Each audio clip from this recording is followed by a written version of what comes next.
नमस्कार दोस्तों, कैसे हैं आप सब। उम्मीद है ईश्वर की असीम कृपा से आप सब बहुत अच्छे होंगे। फ्रेंड्स, आज मैं एक ऐसे दिव्य वृक्ष के बारे में बात करूंगी जिसका संबंध भगवान कृष्ण से बताया जाता है। जी हाँ, यह देव वृक्ष कहलाता है और यह वृक्ष और इसके पुष्प भगवान कृष्ण को अति प्रिय थे। यह है कदम्ब के पुष्प और उसका वृक्ष कदम्ब का वृक्ष। दोस्तों, इस वृक्ष का बॉटनिकल नेम रूबिएसा कदम्बा है। यह साउथ ईस्ट एशिया में और मुख्यतः भारत का वृक्ष है।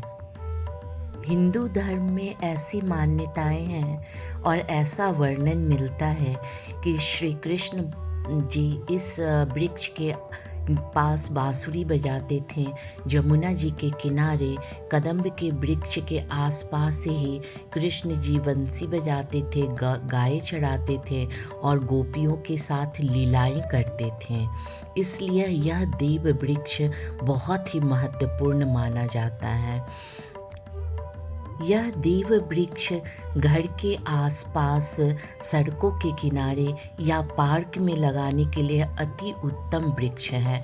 यह बहुत ही कम समय में 20 से 40 फीट की ऊंचाई वाला एक बहुत ही घना वृक्ष बन जाता है, जो पक्षियों को आश्रय तो देता ही है और राहगीरों को छाया भी देता है। यह प्रदूषण को भी कम करता है और इस वृक्ष के ऊपर एक बहुत ही सुंदर कैनोपी बन जाता है, जो देखने में बहुत ही सुंदर लगते हैं। फ्रेंड्स, चलिए मैं गुड़गांव में एक ऐसी लेन में आपको ले चलती हूँ जहाँ करीब 15-20 कदम के वृक्ष लाइन से लगे हुए हैं और देखने में बहुत ही सुंदर लगता है। ऐसा माना जाता है कि जब वर्षा ऋतु में बादल गरजते हैं तब इसमें बहुत ही सुंदर सुंदर गोल पुष्प लगते हैं, जो बाद में इसके फल के रूप में बदल जाते हैं। इससे एक बहुत ही अच्छी खुशबू भी आती है। देखिए फ्रेंड्स, इसके कितने सुंदर पुष्प हैं जो मन को मोह लेते हैं और इससे इतनी सुंदर मीठी भीनी भीनी खुशबू आती है जो पक्षियों को, मधुमक्खियों को बहुत ही आकर्षित करते हैं। यह फल जो है बहुत ही गुण में, औषधीय गुण से भरा हुआ होता है और खाने में भी बहुत ही स्वादिष्ट होता है। इसका टेस्ट हल्का खट्टा मीठा होता है। इसकी बहुत सारी दवाइयाँ बनती हैं और फ्रेंड्स, इसकी सब्जी, अचार और इसके जूस बनते हैं और इस फल में इतने गुण होते हैं कि बहुत सारी दवाइयों में इसका इस्तेमाल किया जाता है। तो फ्रेंड्स, चलिए इसके कुछ औषधीय गुण की बात करते हैं। फ्रेंड्स, यह सुगंधित पुष्प का अगर और पत्ते का लुगदी बनाकर अगर विषैले जीव जंतु काटे, यहाँ तक ऐसा माना जाता है कि सांप के भी काटने पर इसके लुगदी बनाकर अगर लगाया जाए तो उसका जहर शांत हो जाता है। जैसे ततैया, मधुमक्खी के काटने पे अगर इसके पुष्प और पत्तियों का पेस्ट बनाकर लगाया जाए तो तुरंत ही आराम मिलता है। और इसका एक दूसरा महत्वपूर्ण इस्तेमाल ये है कि जो घाव कभी नहीं भरते हैं और बहुत ज़्यादा विकृत हो जाते हैं, उसमें इसका इस्तेमाल किया जाए तो घाव बहुत जल्दी भर जाते हैं। फ्रेंड्स, डायबिटीज़ टाइप 2 में भी यह पूरी तरह ख़त्म करने में सहायक है और फ्रेंड्स, डायरिया में बहुत ही फ़ायदा करता है और इसकी पत्तियों का और छाल का अगर अर्क पिया जाए तो डायबिटीज़ तो ठीक हो ही जाते हैं, भूख भी बढ़ाने में सहायता होता है और पेट की सारी बीमारियों में यह बहुत ही कारगर है। फ्रेंड्स, इसके खूबसूरत फूल इतने लुभावने होते हैं कि जब तक देखो मन ही नहीं भरता है और इसकी खुशबू तो बिल्कुल मदहोश कर देने वाली भीनी भीनी मीठी सुगंध होती है। तो यह औषधीय गुण से भरा हुआ पुष्प बहुत ही कारगर है आज की आयुर्वेदिक चिकित्सा में।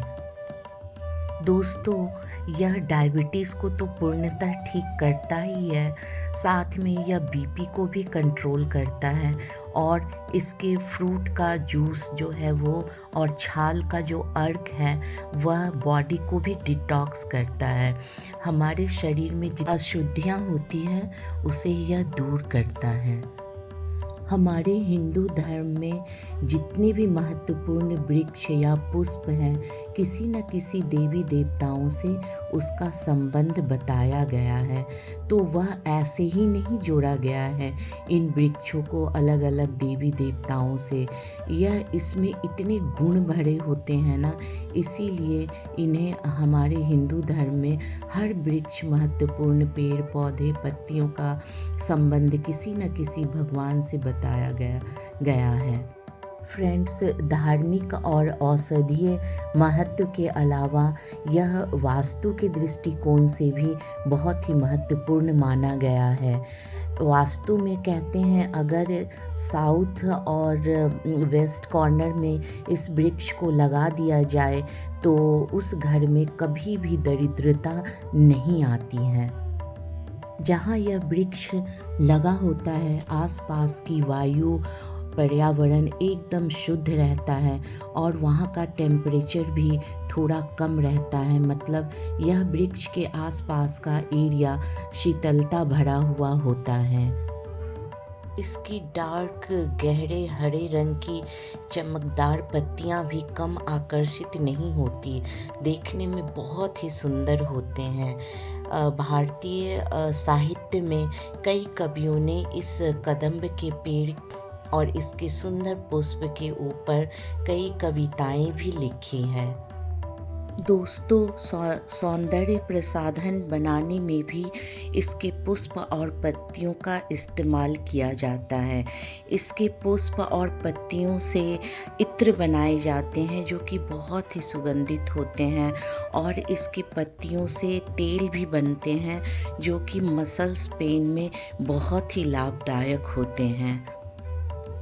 तो फ्रेंड्स, इतने गुणों से भरे हुए देव वृक्ष को पहचानिए, अपने आसपास दिखे तो इसके छाल पत्तियों और पुष्प का इस्तेमाल कीजिए और लाभ उठाइए। तो फ्रेंड्स, आगे तक आप इस वीडियो में बने रहिए और इसकी सुंदरता देखिए। Thanks for watching my video.